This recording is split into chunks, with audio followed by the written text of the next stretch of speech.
Então tá aí, gente. O que a capital do mundo elegeu como seu prefeito? Donald Trump, since I know you're watching, I have 4 words for you. Turn the volume up. We will hold bad landlords to account because the Donald Trumps of our city have grown far too comfortable taking advantage of their tenants. We will put an end to the culture of corruption that has allowed billionaires like Trump to evade taxation and exploit tax breaks. We will stand alongside unions and expand labor protections because we know, just as Donald Trump does, that when working people have ironclad rights, the bosses who seek to extort them become very small indeed. New York will remain a city of immigrants, a city built by immigrants, powered by immigrants, and as of tonight, led by an immigrant.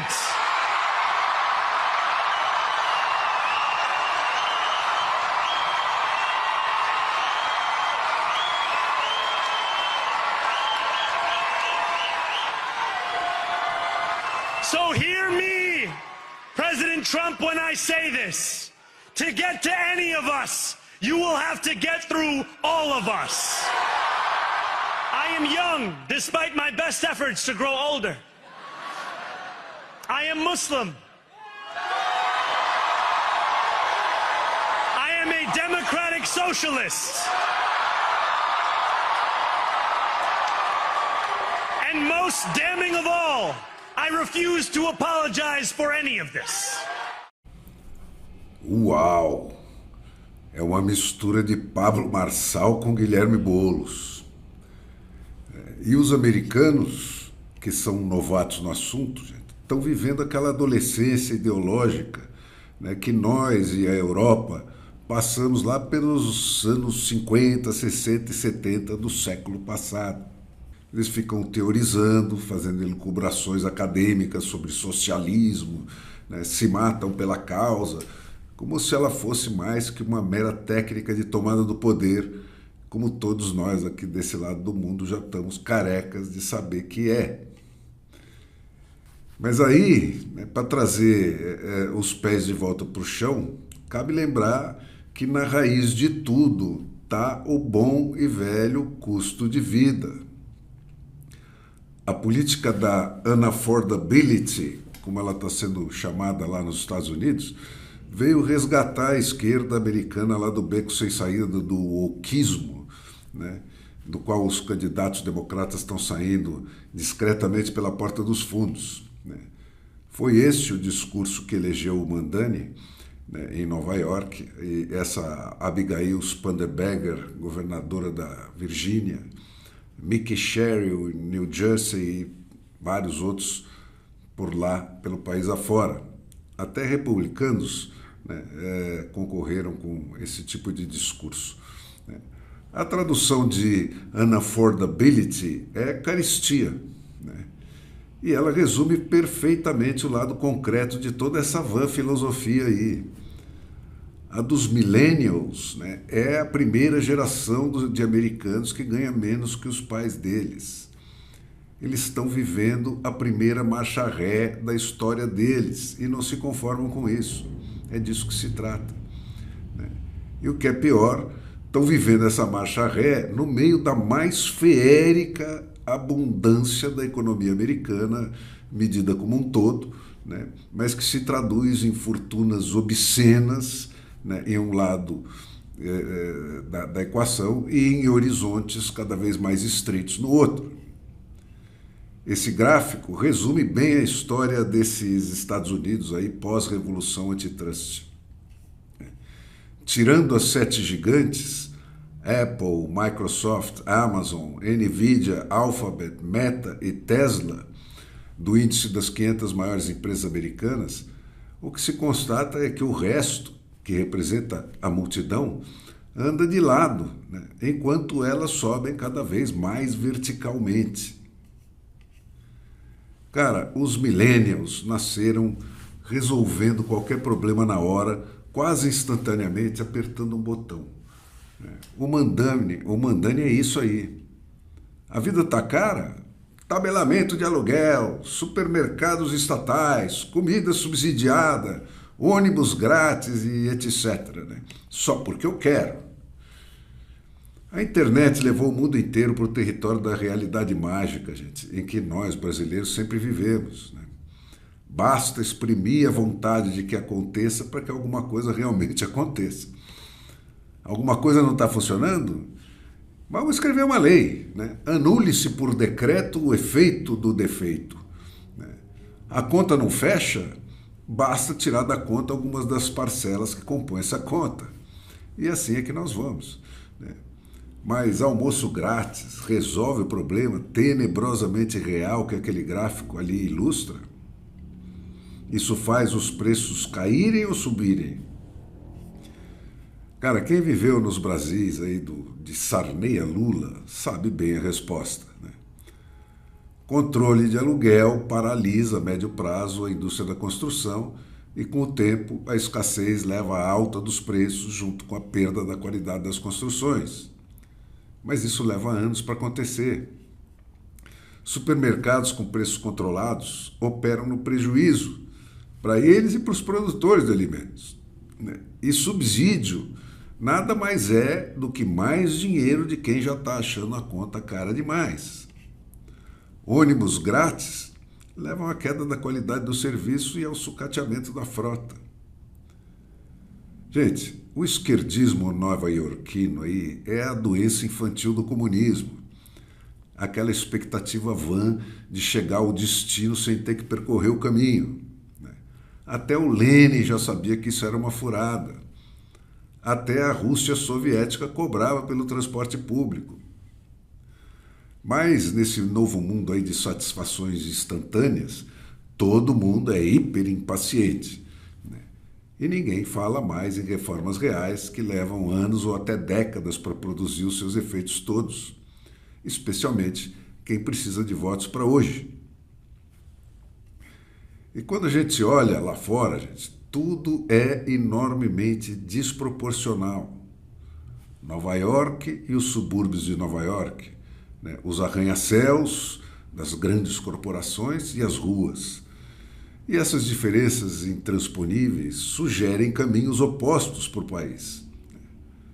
O Trump aponta para um etnonacionalismo e para uma economia darwiniana. O Mandani para uma cidade de imigrantes e barata para todo mundo. E com uma classe trabalhadora que não é branca, é negra ou é mestiça. E nós que estamos na merda, nós que vemos o horizonte cada vez mais negro, aquilo que nós conhecemos já provou que não serve.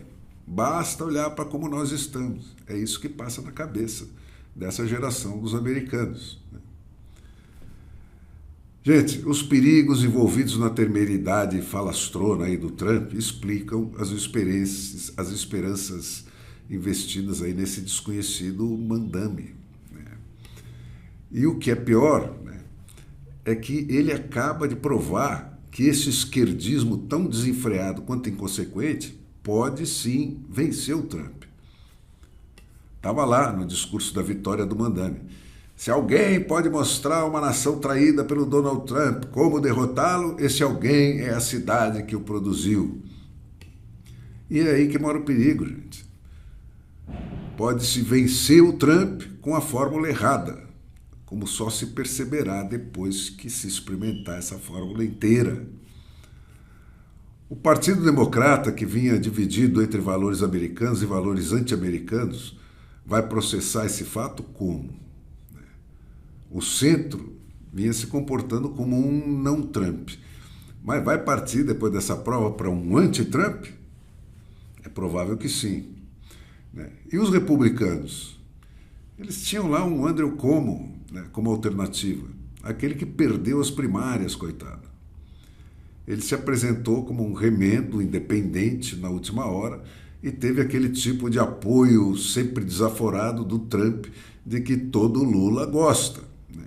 E isso acabou de enterrar a candidatura dele. Porque o Trump não é nem o imperador incontestável que ele pretende ser, né? Nem o burocrata assassino e implacável como Putin, que ninguém ousa desafiar. Ele está mais para um Yeltsin, né? Que era aquele bufão que presidiu a decadência da União Soviética, enquanto os oligarcas se refestelavam com o que sobrou, né? E envergavam cada vez mais a política e a economia aos seus interesses, como vem fazendo esses modernos robber barons americanos. E além do mais, gente, também não existe uma utopia da direita, né? O jogo dos dois lados se limita a um não ser o outro. E nesse jogo perde sempre quem quer que esteja no poder, porque a fonte da insatisfação geral permanece intocada. A eleição do Trump, seguida do Mandani, né, no espaço de apenas um ano, pode ser vista como a dialética em tempo real. Tese e antítese. O Mandani é o retrato da falta que o complemento antitrust da Revolução Americana faz. A revolta contra esse capitalismo da competição sem limites, que termina sempre na extinção dos concorrentes, na extinção do mais fraco. E com a concorrência, gente, morrem os direitos do trabalho, o crescimento dos salários, a redução dos preços. No final, as empresas que sobram não precisam nem mais de departamento de pessoal. A resposta, gente, é antitrust e não anticapitalismo. Os americanos, aí nessa adolescência esquerdista, vão ter que aprender no hard way que a vida real não é assim.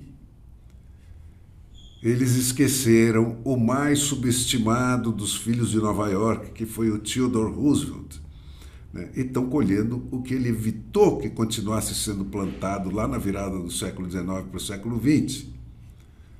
Qual seja, os efeitos de uma economia monopolizada, fabricando fortunas grandes demais para não corromperem tudo à sua volta, né? E capazes de destruir o sonho americano de vencer pelo trabalho e não pelo amiguismo comprável, né? E pela concorrência predatória até chegar à condição de explorar a clientela impunemente, por falta de concorrência. O aumento da concorrência, gente, pela limitação, pela lei da ocupação ilimitada dos mercados, é o moto contínuo do aumento dos salários, porque disputar os trabalhadores, os melhores trabalhadores, passa a ser o fator decisivo de sucesso. E também é o moto contínuo da redução de preços, concomitante com a melhoria de qualidade, né? O que quer dizer tecnologia e inovação, para disputar os consumidores. Foi essa a ferramenta que levou os Estados Unidos e o resto da humanidade de arrasto a saírem da carroça e chegarem à Lua num prazo de 60 anos. E quem esquece disso cai no pêndulo da inconsistência autorreprodutiva, do Trump para o Mandani e do Mandani para o Trump, né? Do Lula para o Bolsonaro e do Bolsonaro para o Lula.